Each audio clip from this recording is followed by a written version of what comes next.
우리에게 주시는 하나님의 말씀 여호수아 8장 30절부터 35절까지의 말씀입니다.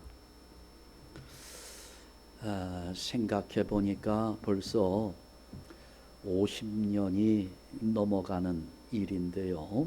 아주 오래전 일입니다. 제가 어렸을 때 그때는 초등학교라고 하지 않았고 국민학교라고 그랬습니다. 국민학교 다닐 때 보면 월요일마다 아침에 조회를 합니다.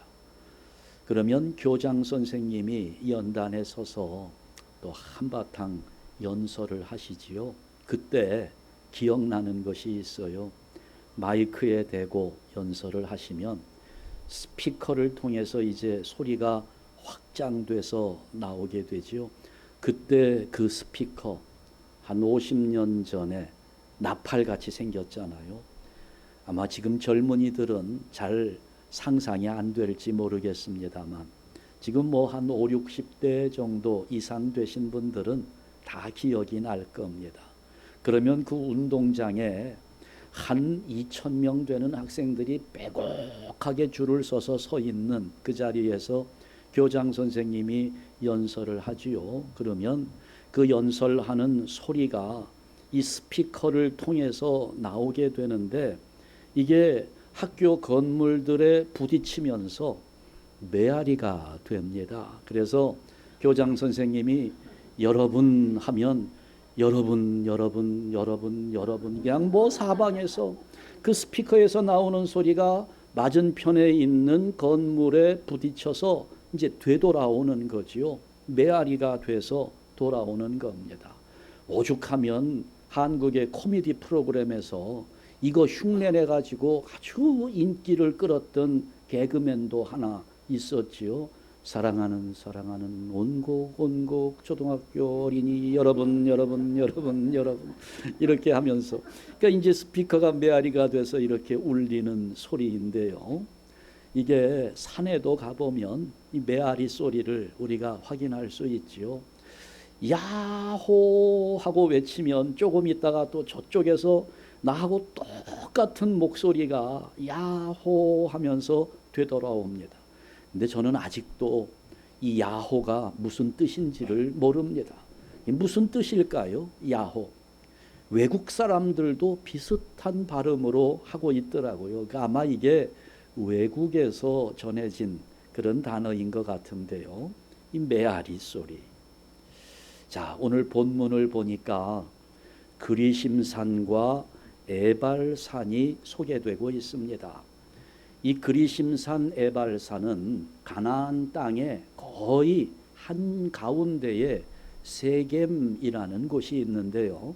그 세겜의 북쪽에 산이 하나 올라와 있고 남쪽에도 산이 올라와 있습니다. 한 900m 정도 되는데 그 일대에서는 꽤 높은 산입니다. 두 개의 산이 마주보고 있습니다. 북쪽에 있는 산이 에발산, 남쪽에 있는 산이 그리심산입니다. 그런데 지금 본문을 보니까 이스라엘 백성들이 여기 세겜에 모여가지고 이 양쪽 산에 그리심산 쪽에 6지파가 서 있고 에발산 쪽에 6지파가 서서 서로 마주보고 있는 겁니다.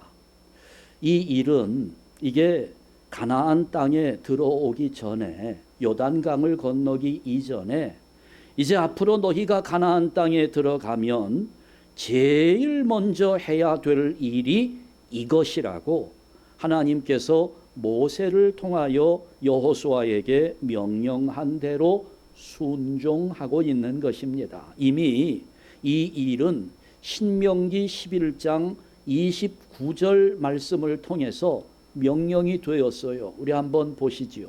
신명기 11장 29절 다 같이 읽습니다.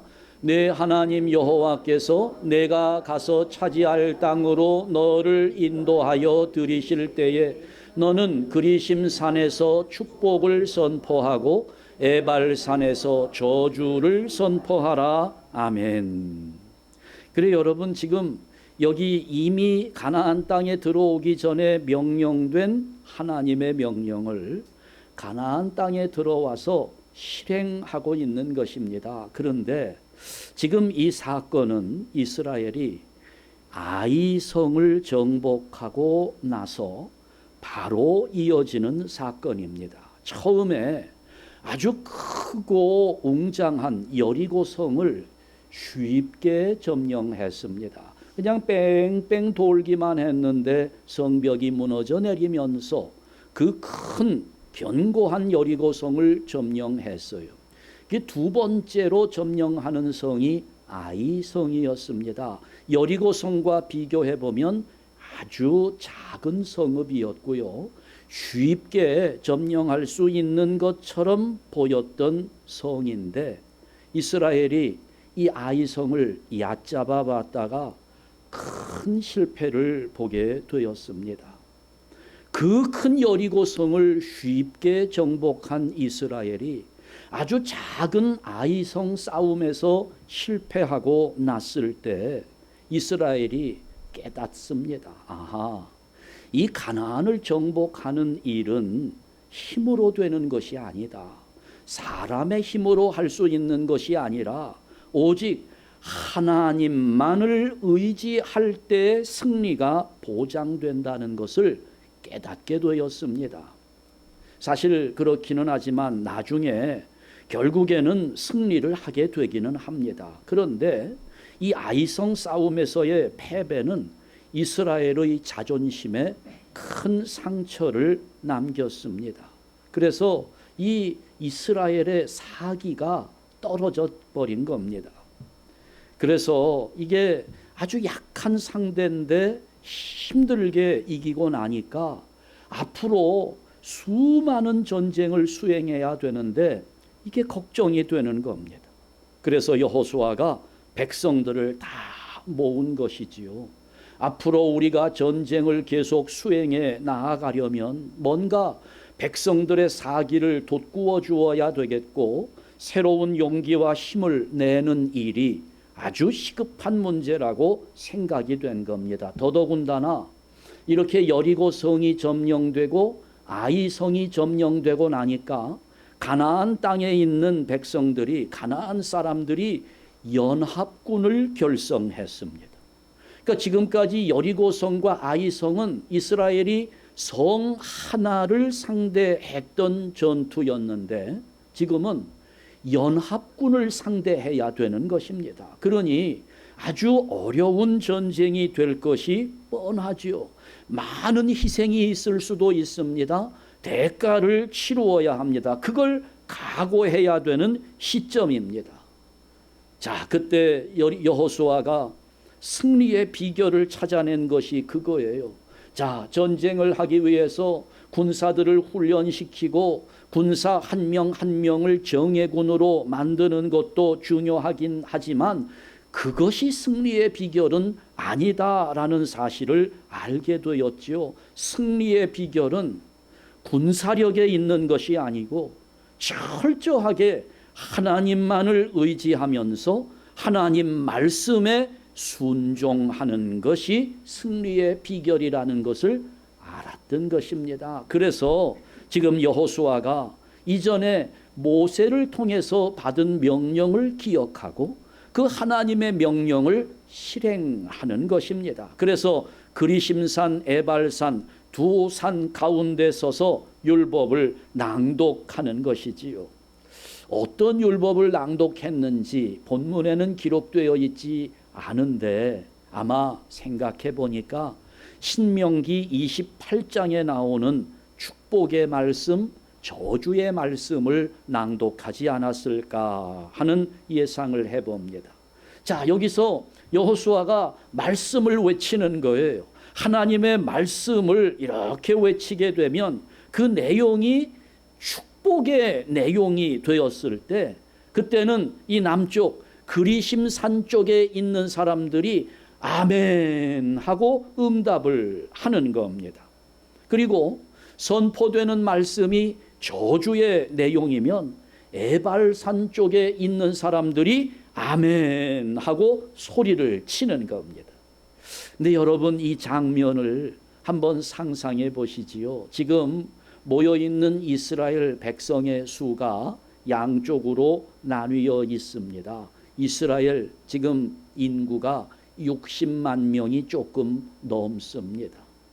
양쪽으로 나누었으니까 한쪽에 30만 명, 그것도 남자 장정들만 30만 명인데 오늘 본문 보니까 여자들, 아이들, 거기 또 이방 사람들까지 다 있다고 했어요. 그러니 어마어마한 사람들이 거기 모여 있는 겁니다. 그러니까 여기서 여호수아가 하나님의 말씀을 선포했을 때 축복 내용이면 이쪽 그리심 산에서 백성들이 아멘 하는데 한 50만 정도 되는 사람들이 아멘 하는 거예요. 이게 어마어마한 위력을 갖고 있습니다. 우리나라 벌써 이게 22년이 지났죠. 2002년 월드컵 때 그때 우리나라 대한민국 선수들도 잘했지만 선수들보다 더 잘한 사람들이 응원단이잖아요. 여러분 그때 했던 응원 기억납니까?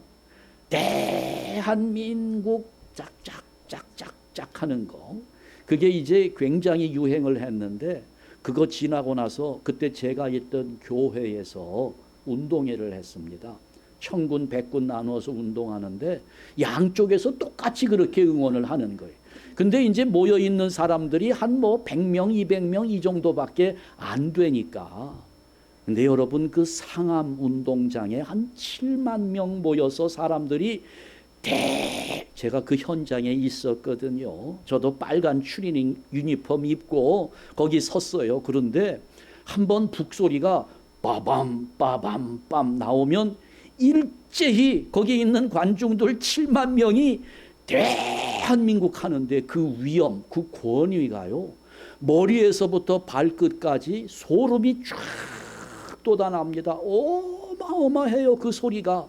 그런데 교회에서 그걸 해보니까 이게 얼마나 초라하고 유치원 애들 장난하는 것처럼 보이고 그렇더라고요. 그러니 그때 우리 선수들도 잘했지만 그 응원 소리, 그 위엄 있는 소리에 외국 선수들이 아마 엄청나게 기가 죽었던 것 같습니다. 그러니 우리가 4위를 하지 않았습니까?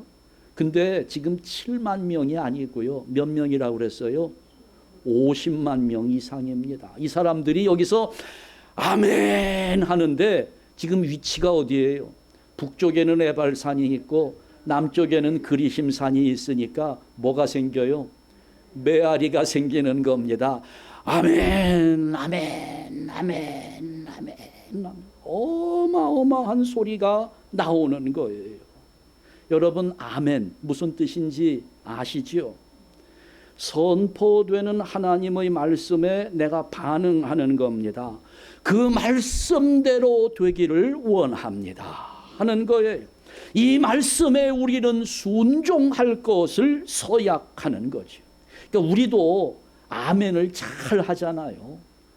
우리 교회는 아주 잘하는 거는 아닌데 그래도 비교적 다른 교회보다는 잘합니다. 근데 대체적으로 보면 우리 성도들이 아멘 할 때 이 축복의 말씀에는 아멘을 잘합니다. 근데 저주의 말씀 앞에서는 아멘 소리가 하나도 안 나옵니다. 예를 들면 예수 믿고 복 받으실 줄 믿으시기 바랍니다 하면 아멘 해요. 예수 안 믿으면 지옥 갑니다 그러면 아무도 아멘을 안 해요. 축복에는 아멘을 잘하는데 저주에는 아멘이 잘 안 나오죠. 이게 그렇죠. 저도 그래요. 사람 본능이 그렇습니다. 복 받기를 원하지 누가 저주 같은 거 그 속에 들어가기를 원하는 사람은 아무도 없어요. 저주는 피하고 싶고 복은 받아 누리고 싶은 것이 우리의 본성이죠. 어쩔 수 없습니다. 자, 지금 여호수아가 소리를 치는데요. 아마 축복의 말씀을 선포할 때는 신명기 28장 2절 3절 이런 말씀을 외쳤을 겁니다. 내가 내 하나님 여호와의 말씀을 청종하면 이 모든 복이 내게 임하며 내게 이르리니 성읍에서도 복을 받고 들에서도 복을 받을 것이며, 그러면 이쪽 그리심산 쪽에서 아멘 아멘 아멘 아멘 이렇게 나오는 거예요. 그 다음에 또 이제 저주의 말씀을 선포하게 되는데, 이 말씀은 아마 신명기 28장 15절 16절 같은 이런 말씀이겠지요. 네가 만일 네 하나님 여호와의 말씀을 순종하지 아니하면 이 모든 저주가 내게 임하며 내게 이를 것이니 내가 성읍에서도 저주를 받으며 들에서도 저주를 받을 것이요 하면, 이제 에발산 쪽에 있는 사람들이 아멘 할 때 또 이게 메아리가 돼서 아멘 아멘 아멘 아멘 메아리가 돼갖고 자기들에게 다시 돌아오는 겁니다. 근데 여러분, 여기서요, 이스라엘 사람들은 저주하는 말씀에도 아멘을 아주 잘 했습니다. 우리는 잘 안 되는데 이스라엘 사람들은 어떻게 이런 저주의 말씀에도 아멘을 잘 할 수 있었을까? 이유가 어디에 있을까? 생각해 보면 간단합니다. 축복이나 저주나 공통점이 있거든요. 그것은 그 앞에 조건이 있다는 겁니다. 축복의 말씀은 뭐예요? 네가 순종하면 축복을 받는다는 겁니다. 저주의 말씀 앞에도 조건이 있어요. 어떤 조건입니까? 순종하지 아니하면 저주가 임한다는 겁니다. 그러니까 여러분, 순종하면 복을 받고 불순종 앞에는 저주가 임한다는 이런 말씀이니까 어떤 저주에도 우리는 아멘 할 수 있는 거죠. 왜? 그 조건에 맞추면 되니까 얼마든지 아멘 할 수 있는 겁니다. 지옥 갑니다, 여기 핵심이 있는 것이 아니라 예수 안 믿으면이라고 하는 조건에 핵심이 있는 것이기 때문에 우리는 얼마든지 아멘 할 수 있죠. 저주를 받게 하는 조건에 해당하는 행동을 안 하면 되는 겁니다. 그런데 우리가 그런 마음을 가지고 있으면서 저주하는 말씀에도 아멘 할 수 있다라고 이렇게 생각은 하지만, 이게 보면 사람들 다 복을 원하면서도 이게 복을 받느냐 저주를 받느냐 하는 데에는 관심을 가지고 있으면서 그 복을 받게 하는 조건에는 관심이 없어요. 저주가 임하는 조건에는 관심이 없는 사람들이 대단히 많습니다.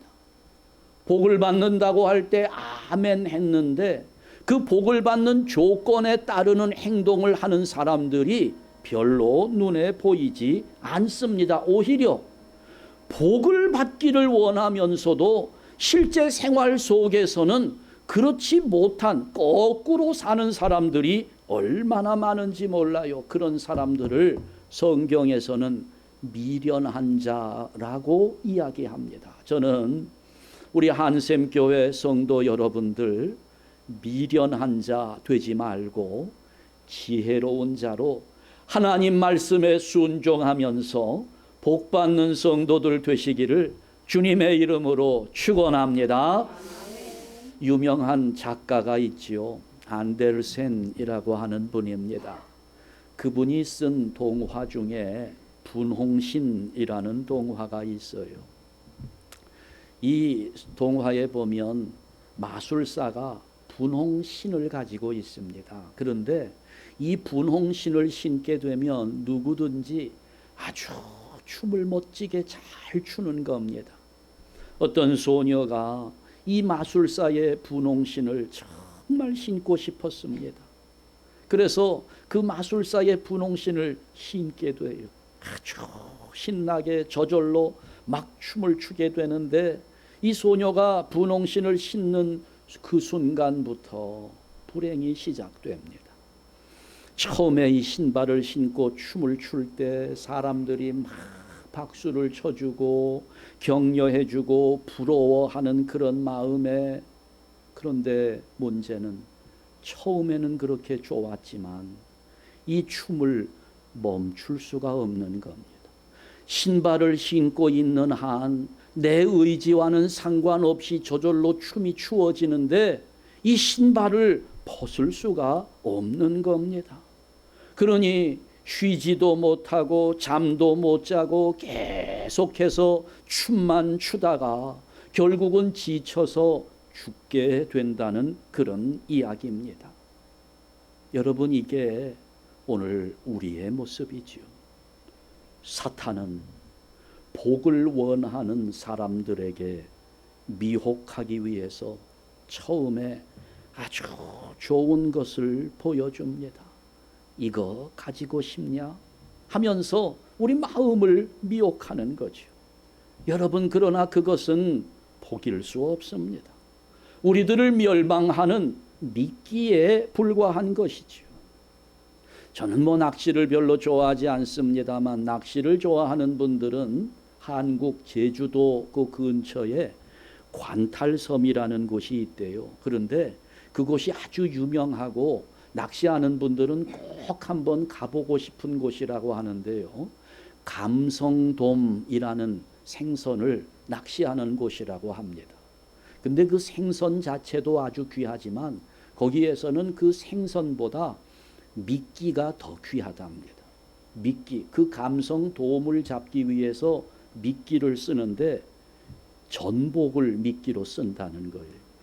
아주 비싼 전복을 미끼로 쓰는 거지요. 그러니까 그 낚시를 한번 해보고 싶은 겁니다. 그래, 그 미끼, 전복을, 아주 비싼 전복을 미끼로 던지는데 여러분, 그게 감성돔 물고기가 뭐 알겠어요? 아무것도 모르죠. 그 전복이 비싼 건지 싼 건지도 모르지만 그래도 그 비싼 전복 너무 좋은 것이라고 그 돔이 그걸 확 물면 어떻게 됩니까? 죽음이지요. 죽는 것입니다. 여러분, 우리 속지 맙시다. 이 사탄이 우리에게 복이라고 해서 가져다 주는 거, 그것은 복이 아니에요. 하나님이 주시는 것만 복이라고 하는 거, 여러분, 이걸 우리 가슴 속에 새겨 놓아야만 되는 것입니다. 세상의 즐거움은 미끼예요. 진정한 복은 하나님께만 있는 것입니다. 우리가 정말 이 세상에서 하나님 주시는 복이 무엇인지를 잘 몰라요. 그저 내게 이익이 되고 내 기분을 좋게 만들어주는 것이면 그것이 복인 줄 아는데 여러분, 그렇지 않다는 거죠. 진짜 우리가 예수를 잘 믿으면 별의별 복들이 얼마나 많은지 몰라요. 어떤 교회에서 예배당 건축을 시작했어요. 근데 이제 예배당 건축을 하는데 먼저 있던 예배당 건물을 허물어야 되잖아요. 근데 먼저 있던 예배당 건물을 허무는데 이게 나무로 지어진 목조 건물이었기 때문에 그걸 다 허물다 보니까 기둥이며 벽이며 이렇게 못이 얼마나 많은지. 그런데 이제 교인들이 나와서 일을 하는 겁니다. 그러다가 어떤 교인이 그만 발에 못이 찔리면서 넘어지는데, 아니 넘어지다가 또 손바닥까지 못에 찔린 거예요. 이 못이 찔려가지고 이 손등밖까지 나와버렸습니다. 큰 사고가 났지요. 철렁했습니다. 하필이면 그 교회 나온 지 1년도 안 된 새신자가 또 그 사고를 당한 겁니다. 아니 차라리 우리 장로님이 저랬으면 좀 낫을 텐데, 아니 교회 온 지 얼마 되지도 않은 사람이 그렇게 됐으니 목사님 마음이 그냥 철렁 내려앉은 거예요.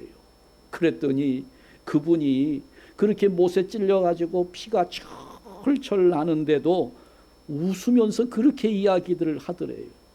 아, 목사님, 내가 우리 교회 온 지 1년도 안 됐는데 내가 이 교회 와가지고 하나님의 큰 복을 받았습니다. 이 목사님이 어리둥절했지요.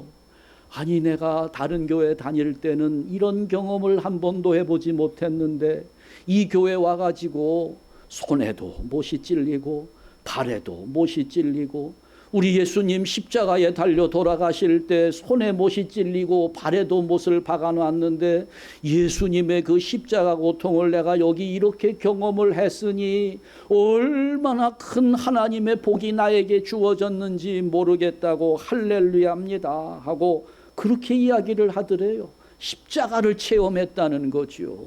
그랬더니 이 목사님이 가만히 들어보는 거예요. 이게 그렇잖아요.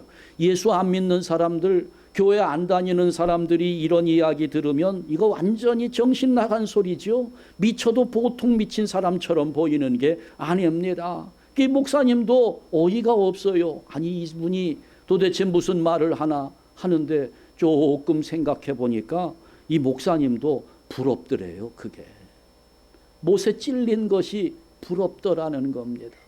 그것조차도 하나님의 복이라고 여길 수 있는 그런 마음이 있는 겁니다. 못에 찔리는데도 그게 좋다는 거죠. 여러분, 물론 이 세상의 즐거움들이 다 나쁜 것들은 아닙니다. 하나님의 복 가운데에는 이 세상의 즐거움들도 포함되어 있습니다. 그러나 하나님의 복은 그 세상의 즐거움을 능가하는 기쁨이 있다는 것입니다. 이걸 알아야 돼요. 한번 하나님의 복을 받게 되면 여러 가지의 복들이 계속해서 주어집니다. 하나님이 복을 주시니까 이것도 잘 되고 저것도 잘 되고 이게 이어지는 거지요. 그런데 우리가 반대편으로 나쁜 일을 겪을 때도 마찬가지. 엎친데 덮친다고 하지 않습니까? 이게 집안에 우환이 한번 생기기 시작하면 여기저기에서 여러 가지 일들이 터지는 거예요. 이런 복들이 우연히 되는 것이 아니라는 겁니다. 한번 복이 시작되면 그 복이 계속 이어질 수 있고 한번 뭐가 일이 잘못되면 엎친 데 덮치는 그런 일들이 계속 반복되면서 일어나게 되는데 그렇게 우리가 복을 받기를 원한다면 복을 받기 위한 조건에 관심을 가져야 된다는 거죠. 복을 심어야 복이 열매가 되어 나타나게 되는 겁니다. 그 조건은 생각하지도 않고 열매만 따먹으려고 생각하는 것이 이게 놀부의 심보가 아니고 무엇이겠습니까? 내가 복을 열매로 얻을 수 있는 그 복의 조건을 충족시키는 것이 중요한 겁니다. 이것이 바로 메아리라는 것입니다. 하나님의 축복의 말씀에 아멘 하고 내가 응답을 하면 그 아멘 하는 나의 응답이 메아리가 되어 다시 나에게로 돌아오게 되어 있다는 것입니다. 우리 예수님께서 이런 축복이 메아리가 되어 다시 되돌아오는 그런 말씀을 하신 적이 있어요. 마태복음 10장 12절 13절 말씀을 보게 되면 우리 예수님이 이런 말씀을 줍니다. 우리 다 같이 읽습니다. 또 그 집에 들어가면서 평안하기를 빌라. 그 집이 이에 합당하면 너희 빈 평안이 거기 임할 것이요 만일 합당하지 아니하면 그 평안이 너희에게 돌아올 것이라. 아멘. 자, 지금 예수님이 제자들을 전도하러 여행을 보내시는 겁니다. 그때 두 명씩 짝을 지어 줍니다. 아무것도 가지고 가지 말라고 그랬어요. 돈도 준비하지 말고 옷도 입고 있는 거 한 벌만 입고 가라고 그랬어요. 그러면서 전도하는 가운데 부족함 없이 채워주시는 하나님의 능력을 체험하게 하신 겁니다. 그래 제자들은 주님의 명령을 받고 다니면서 전도를 하게 되는데 그 전도하는 방법이에요. 그 방법이 아주 특별합니다. 처음부터 그냥 사람들에게 예수 믿으세요, 예수 믿으세요 하는 이런 전도가 아니죠. 어떤 마을에 들어가면 먼저 자기를 영접해 줄 집을 찾아가서 문을 두드립니다. 문을 두드리면서 그 집의 평안을 빌어주는 겁니다. 그러면 그렇게 문 앞에서 그 집의 평안을 빌면서 기다리는데, 그렇게 기다릴 때 주인이 문을 열어주고 제자들을 영접하게 되면 제자들이 빌어준 평안이 그 집 주인에게로 돌아가게 될 것이라는 겁니다. 그러나 만약에 그 집주인이 박대하면, 영접하지 않으면 당장 나가라고 소리치면서 뒤에다가 소금이라도 막 뿌리면서 이렇게 하면 어떻게 돼요? 그 빌어준 평안이 어떻게 된다고요? 그렇게 빌어준 제자들에게 다시 돌아오게 된다고 예수님이 말씀을 한 거지요. 참 세상에 강심장인 사람들이 많아요. 아니, 자기를 위해서 복을 빌어주는데 문전박대하는 사람들 얼마나 많습니까? 대체적으로는 자기를 축복하는 사람에게 호감을 갖는 것이 정상입니다. 여러분, 우리가 전도하는 것도 가만히 생각해 보면, 여러분 전도를 어떻게 하시는지 제가 잘 모르겠습니다만 이런 방법들을 우리가 도입하면 효과가 참 클 거라고 생각을 합니다. 일단 여러분, 복을 많이 빌어주세요. 그것은 여러분들이 복을 심는 겁니다. 그 열매는 내가 복을 빌어주는 그 사람에게 주어질 수도 있고, 그 사람이 그 열매를 갖지 못하면 그 열매는 다시 나에게로 되돌아온다는 겁니다. 그러니까 여러분, 우리가 예수를 믿으면서 세상에서 무엇을 하면서 살 것인가, 우리에게 주어진 사명이기도 한 겁니다. 복을 빌어주면서 살아야 되는 거예요. 이게 우리의 사명입니다. 축복하는 삶을 사는 거지요. 복을 빌어주세요. 그 사람이 받아들이면 그 사람이 복을 받아서 좋습니다. 그 사람이 받아들이지 않으면 내가 그 앞에서 당장 쫓겨나도 괜찮아요. 그 빈 복이, 빌어준 평안이 그대로 메아리가 돼서 나에게 되돌아오기 때문입니다. 오늘 우리 삶의 태도를 한번 보시지요. 어떻게 삽니까? 여러분, 만나는 사람들에게 복을 빌어줄 때가 많습니까? 아니면 저주할 때가 많습니까? 똑같아요. 복을 빌어서 그 복이 메아리가 되어 나에게 돌아올 수 있지만 저주도 똑같습니다. 그 저주가 메아리가 되어 나에게 되돌아올 수 있다는 것 또한 잊지 말아야 된다는 거지요.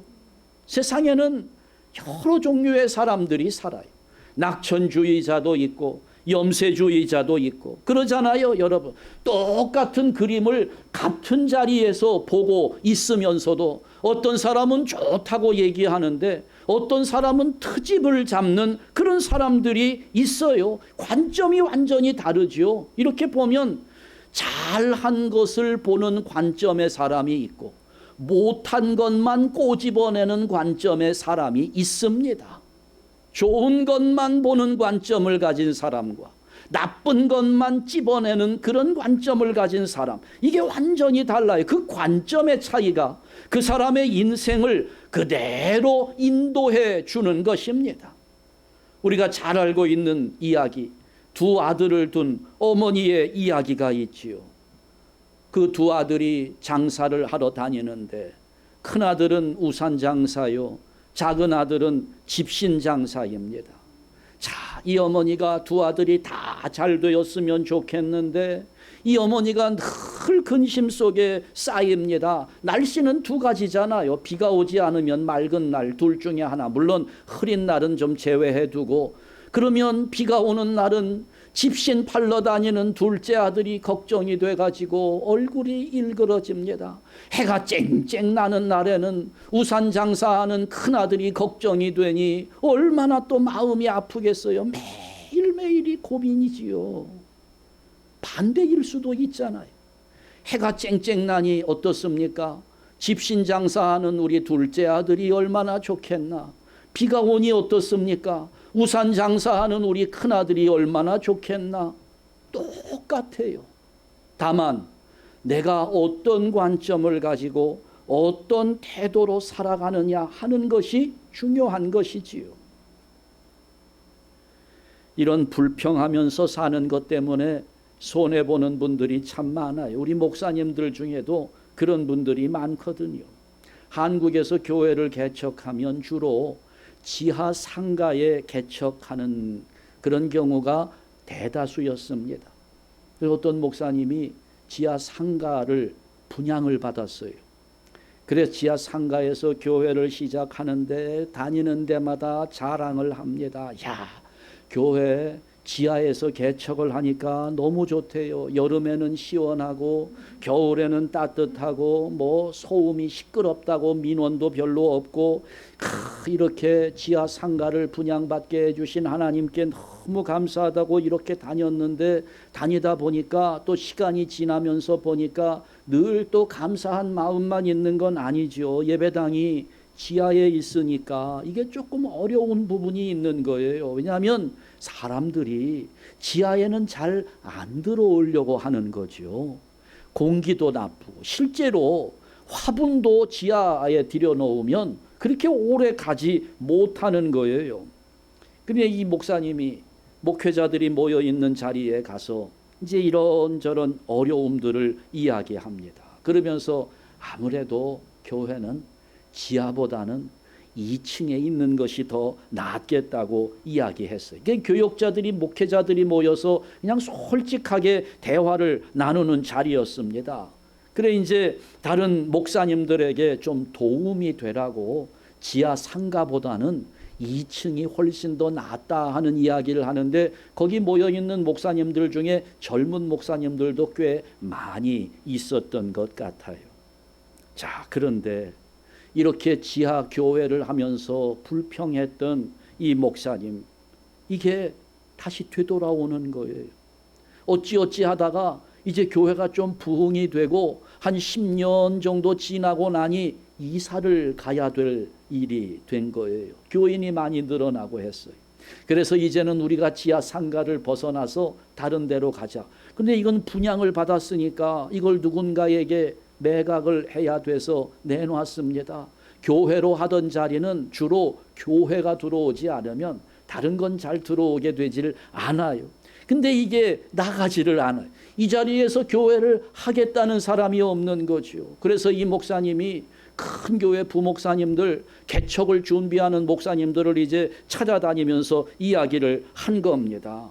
여기 지하실에 교회할 수 있는 자리가 있는데 여기 와서 교회를 시작하라고. 그랬더니 그 부목사님이 그때 목사님 그 교역자 모임이 있을 때 얘기할 때 그 자리에 있었던 분이에요. 아니 목사님 지하실은 안 좋다면서요. 안 오겠다는 겁니다. 뒤늦게 아유 그래도 나쁜 점도 있지만 좋은 점도 많다고 아무리 설명을 해봐야 이게 먹혀들지가 않는 거지요. 어때요? 이 목사님 자기가 했던 불평이 이게 메아리가 되어가지고 다시 되돌아온 겁니다. 자기에게 오게 되는 거예요. 제가 우리 교회 이사 와가지고 참 감사했습니다.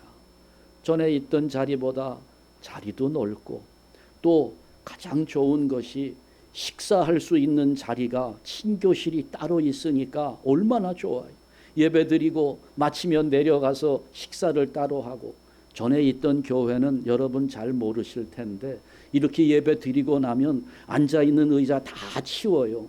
그리고 가운데다가 테이블을 놓고 거기에서 또 식사를 하고 가고 나면 또 테이블 다 치워야 되고 또 의자 놔야 되고 그러다가 여기 와서 예배당과 식당이 딱 분리되어 있는 이곳에서 예배를 드려보니 얼마나 감사한지 제가 진짜 하나님께 얼마나 감사를 드렸는지 몰라요.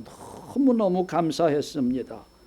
근데 여러분 이 마음이 언제 또 어떻게 변할지 저도 저를 장담하지 못해요. 이것도 불편하고 저것도 안 좋고 이런 생각 들지 않아야 될 텐데 여러분 기도 많이 해 주십시오. 저 이순환 목사가 불평하지 않게 기도 많이 해 주세요. 여러분 우리 교회 오시는 분들도 그러잖아요. 처음 오시는 분들도 보면 딱 두 종류로 두 부류로 완전히 나뉘어져요. 어떤 분은 우리 교회 와가지고 너무 좋다고 감사하다고 이런 분들이 있고, 어떤 분은 오자마자 그냥 딱 지적하시는 분들 많거든요. 뭐 화장실이 어떻고 뭐가 어떻고 예배당이 2층이라 올라오는데 불편하고 뭐 하여튼 지적하시는 분들도 있고 그래요. 근데 사실 참 죄송하지요. 아주 좋은 여건을 만들어 놓고 쾌적한 분위기에서 예배하며 신앙생활할 수 있도록 준비해드리면 너무 좋겠는데 그렇게 해드리지 못하는 것이 참 죄송스러운 마음이 큽니다. 그런데 여러분, 우리가 관점을 분명하게 세우자는 겁니다. 불평할 수 있고요, 지적할 수 있습니다. 잘못된 거 찝어낼 수 있어요. 그런데 여러분, 저는 여러분들이 이렇게 해주시면 좋겠어요. 일단은 감사부터 해주시면 좋겠습니다. 그냥 무조건 감사부터 하는 거예요.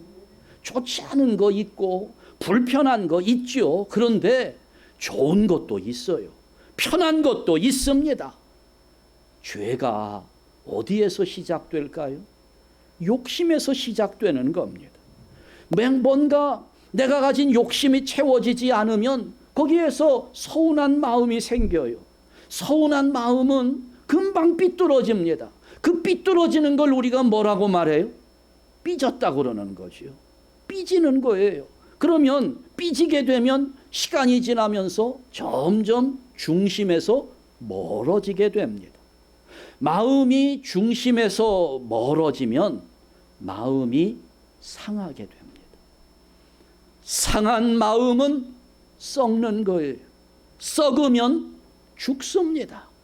이게 야고보서에 나오는 말씀이지요. 욕심이 잉태한 즉 죄를 낳고 죄가 장성한 즉 사망을 낳느니라, 이렇게 되는 것입니다. 그러니까 여러분, 우리 교회에서 조금 서운한 마음이 있을 때, 조금 불편함 때문에, 이런 것들 때문에 어려워질 때 빨리 마음을 잡아야 돼요. 조금 내가 불편하게 생각하면서 조금 내 마음이 상하는 그것 때문에 자신을 망치고 공동체를 파괴하는 일들이 얼마나 많습니까? 여러분, 내가 복을 심어야 복을 거두게 되는 겁니다.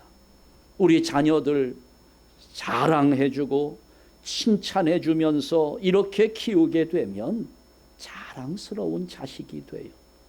매일 욕하고 야단치고 흠을 잡고 모자란 것들만 지적하고 그런 자녀들 가출하고 비행 청소년이 되고 그런 겁니다.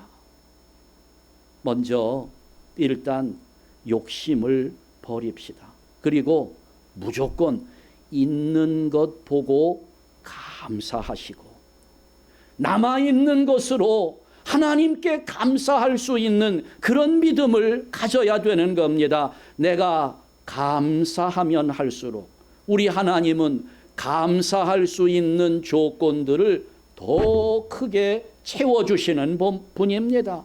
별빛에 감사할 때 달빛이 주어지는 것이고, 달빛에 감사하는 자에게 햇빛과 같은 하나님의 은혜가 주어지게 되는 것입니다. 이것이 오늘 우리 삶의 관점이 되어야 하고, 이런 것이 오늘 우리 삶의 태도가 되어야 하는 겁니다. 복과 저주는 메아리입니다. 반드시 나에게 되돌아오게 되어 있습니다. 그렇다면 오늘 내 삶의 자세가 어떠해야 할까요? 여러분 어떻게 하시겠습니까? 여러분 안에서 복을 내보내시겠습니까? 저주를 내보내시겠습니까?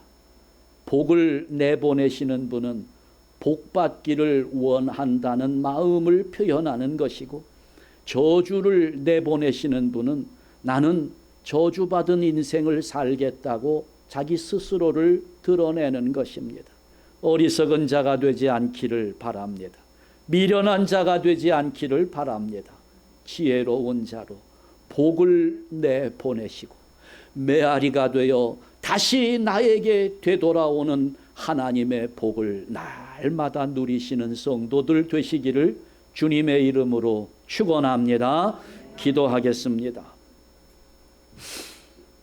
하나님 아버지 감사합니다. 우리 한샘 교회의 은혜가 넘치게 하옵소서.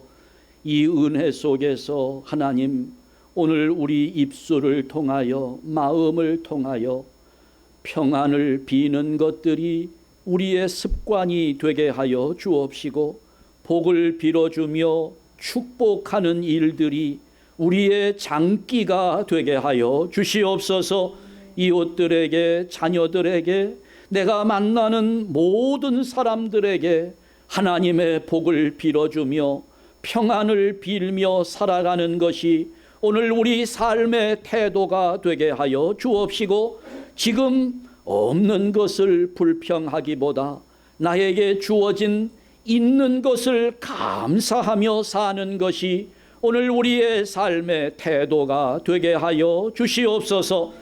이런 삶을 통해 이제 메아리가 되어 돌아오는 하나님의 복을 날마다 충만하게 누리며 살아가는 복된 성도들이 되도록 우리 한샘 교회 충만한 복으로 채워 주시옵소서. 예수 그리스도의 이름으로 기도하옵나이다. 아멘.